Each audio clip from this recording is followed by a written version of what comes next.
Hello everyone, welcome to my YouTube channel and Facebook page. আশা করি সকলে ভালো আছেন, আর আলহামদুলিল্লাহ আমিও ভালো আছি। আজকে বের হচ্ছে ফরিদপুর মেন শহরে যাওয়ার উদ্দেশ্যে। ছোট একটা বাবুর একটা জামা কেনা হয়েছিল, বাট জামাটা আসলে একটু ছোট হয়ে গেছে, একটু এক সাইজ বড় নেব, যার কারণে হচ্ছে আবার যাওয়া লাগতেছে। হ্যান্ড গ্লাভসটা আনলাম না, যার কারণে শীত করতেছে, আনলে ভালো হইতো।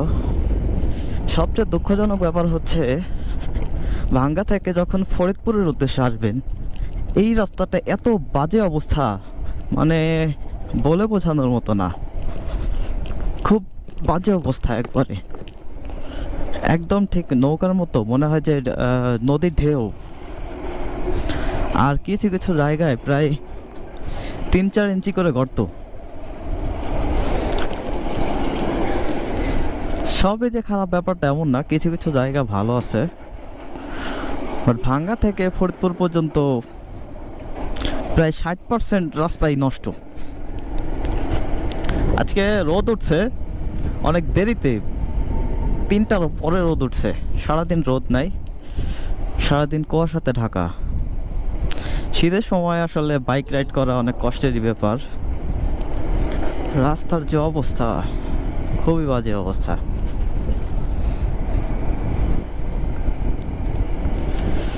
গ্লাভসটা নাই নেই ভুল করছি, প্রচন্ড শীত করতেছে। গতকালকে এখানে পুলিশ ছিল, চেকপোস্ট ছিল, আমি খেয়াল করি নাই। হেলমেট ছিল বাট পরা ছিল না, সানগ্লাস পরে আমি তো আমার মতো চালাই যাচ্ছি।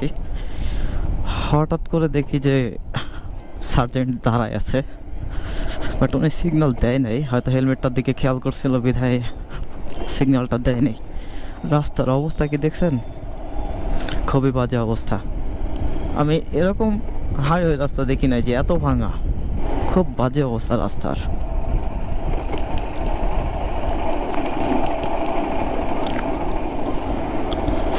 এর থেকে হেঁটে যাওয়া ভালো, যে রাস্তা। Oh my God! আর এই রাস্তাটায় আর একটা সমস্যা আছে, সেটা হচ্ছে আপনি সহজে ওভারটেক করতে পারবেন না। রাস্তা ভাঙা যেমন তেমন, রাস্তাটা খুব ছোট, মানে আরে খুব ছোট আর কি। চাইলেই আপনি সহজে ওভারটেক করতে পারবেন না। এখানে রাস্তাটা মোটামুটি আরেকটু বড় হইলে ব্যাস, আরও মোটামুটি 6 ফুট লম্বা বা 6 ফুট আড়াই হইলে সব থেকে বেশি ভালো হইতো। দেখেন গাড়ির প্রচুর ভিড় এখানে, আর আমি চাইলে ওভারটেক করতে পারতেছি না, কারণ রাস্তা খুব ছোট। একটা ওভারটেক করে যে যাব সেটার মতো অবস্থা নাই। না, বেশি জোরেও চালানো যাচ্ছে না, খুব প্রচণ্ড শীত করতেছে। একটু আস্তে রাইড করি। এত শীত কেন আজকে? মানে আগের তুলনায় একটু বেশি শীত মনে হচ্ছে আজকে। ফরিদপুর যেদিন আসি আসলে এতটা শীত ছিল না, যে আজকে যতটা শীত করতেছে। গতকালও আমি যখন ফরিদপুর শহরে যাই এতটা শীত ছিল না, বাট আজকে কেমন যেন একটু বেশি শীত করতেছে। মানে শীতটাই মনে হচ্ছে একটু বেশি পড়েছে হয়তোবা। প্রায় ফরিদপুর শহরে চলে আসছি। এখান থেকে ফরিদপুর শহর শুরু। এখানে একটা স্পিড ব্রেকার আছে, এখান থেকে ফরিদপুর শহরের শুরু। থেকে হচ্ছে ফরিদপুর মেন শহর। এই যে ফরিদপুর মেন শহরে ঢুকে গেলাম, এটা হচ্ছে ফরিদপুর। ফরিদপুরে বেশ কিছু ঘোরার মতো জায়গা আছে, খুব ঐতিহ্য কিছু জায়গা আছে। সময় সুযোগ হলে এর পরবর্তীতে কখনো আসলে ফরিদপুরে, তখন ভিডিও করে আপনাদেরকে অবশ্যই দেখাবো।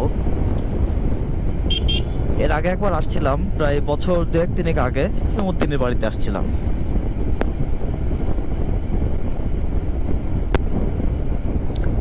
এখানে এছাড়াও আরো একটা জায়গা আছে, আপনার হচ্ছে নদী গবেষণা আছে, বাংলাদেশের প্রথম এটা।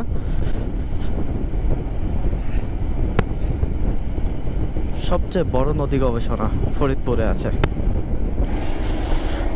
এইখানে একটা পরিচিত দাদা আছে, খুব ভালো মনের একজন মানুষ। আমি ফরিদপুর আসলে ওনার সাথে দেখা করি, আমি এখন ওনার সাথে দেখা করব।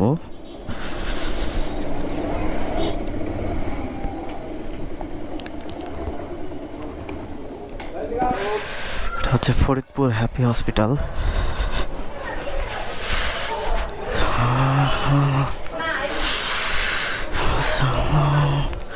কি অবস্থা দাদা, ভালো আছেন? এই তো আলহামদুলিল্লাহ। হ্যাঁ আলহামদুলিল্লাহ, সবাই ভালো আছে। না আমি আসছি গতকালকে, বাট শহরে আজকে।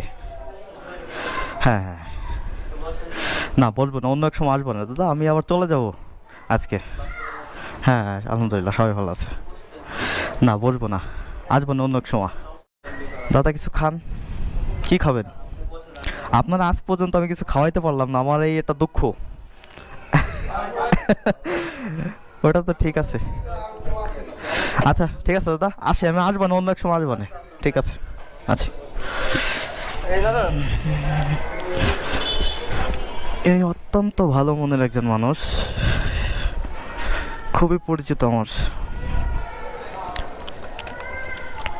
কখনো কোনো ডাক্তারের প্রয়োজন হলে বা কখনো কোনো সমস্যা হলে আমি ওনাকে ফোন দিলে উনি সাথে সাথে একটা সমাধান আমাকে দিয়ে দেয়, যে দাদা এটা করেন বা ওইটা করেন। খুব ভালো মনের একজন মানুষ। হাত প্রচণ্ড ঠান্ডা হয়ে গেছে, যেটা একেবারে বলার মতো না। আমি ওনার সাথে হাত যখন হ্যান্ডশেক করলাম, মানে ওনার হাত, মানে আমার হাত মনে হয় উনি পায়ে আরো বেশি শক পাইলো, কারণ প্রচণ্ড ঠান্ডা ছিল হাত।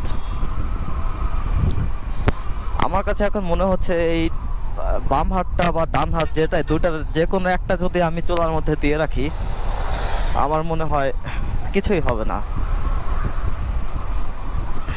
এমন অবস্থা হয়েছে। এত সুন্দর ক্যাপ পরা কারা এরা? সব এক কালারের ক্যাপ পরা, মনে হয় কোনো মিছিল হচ্ছে, মেবি মনে হচ্ছে কোনো মিছিল হচ্ছে, বাট কিসের মিছিল এটা বলা মুশকিল। এত ছোট্ট শহরে এত বড় একটা মিছিল, যার কারণে হচ্ছে অনেক জ্যাম লেগে গেছে, অনেক লোক আসছে এখানে মিছিলে। তবে কিসের মিছিল এটা আসলে অ্যাকুরেট এখনো জানি না।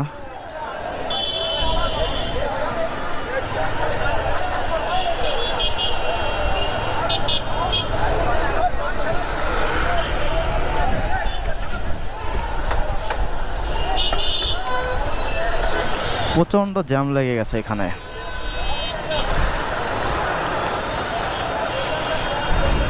যান আপনি যান।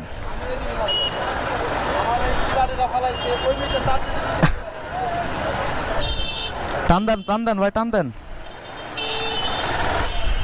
মাঝে মাঝে মনে হয় গাড়িতে হয়তো এবিএসটা না থাকলে নিশ্চয়ই কোনো দুর্ঘটনা ঘটে যেতে পারে। মাঝে মাঝে এমন পরিস্থিতি শিকার হয়, হুট করে ব্রেক করার প্রয়োজন হয়। গাড়িতে এবিএস করাতে খুবই ভালো হয়েছে। এবিএস প্রতিটা মোটরসাইকেলে এবিএস থাকা প্রয়োজন, তাহলে অনেকটাই দুর্ঘটনা থেকে রেহাই পাওয়া সম্ভব হবে। অনেক লম্বা মিছিল, পুরো শহরের মেন শহরটা যানজটে হয়ে গেছে, পুরো শহরটাই জ্যাম হয়ে গেছে, পুরো যানজট হয়ে গেছে মিছিলের কারণে। দেখেন ঢাকা শহরের অবস্থা চেয়েও খুব খারাপ, ভয়ানক অবস্থা এখানে। আমি মোটামুটি ওইখান থেকে যদি রং সাইডটা দিয়ে না ঢুকতাম তাহলে হয়তো মনে আরো ফেসে যেতাম।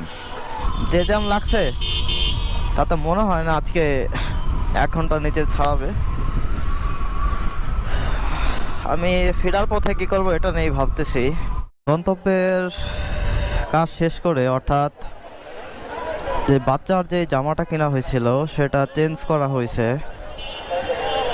চেঞ্জ করতে বেশি সময় লাগে নাই, ভাবছিলাম হয়তো দোকানটা খুঁজতে হয়তো সময় লাগতে পারে, বাট সময় লাগে নাই। এখন ফরিদপুর শহর থেকে বের হচ্ছি, এবারও মনে হয় অনেকটা যানজটের মধ্যে পড়তে হবে, যাওয়ার সময়ও পড়তে হবে কিনা জানি না, বাট মনে হয় পড়তে হবে, নাও পড়তে পারি হয়তো, শিওর না। তো আজকের ভিডিওটি এই পর্যন্তই, দেখা হবে পরবর্তী অন্য কোনো ভিডিওতে। ভিডিওটি ভালো লাগলে অবশ্যই লাইক, কমেন্ট অ্যান্ড শেয়ার করবেন। সকলে ভালো থাকবেন, সুস্থ থাকবেন। আল্লাহ হাফেজ।